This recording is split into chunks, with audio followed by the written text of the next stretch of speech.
Mladí pre Považskú Bystricu pripravujú v dňoch od 21. do 23.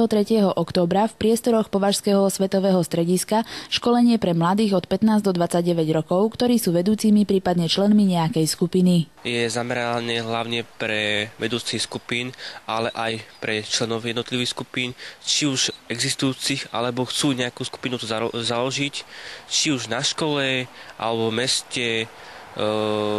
To už je na nich, ako bude tá skupina ideologovo zameraná.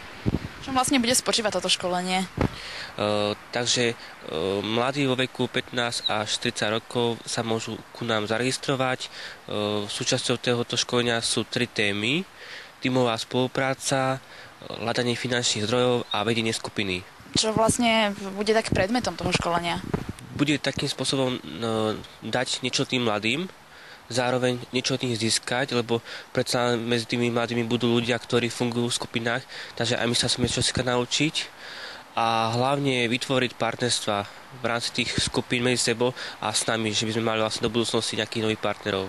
Bližšie informácie o školení získate na webovej stránke mladyprepovažsku.blogspot.com.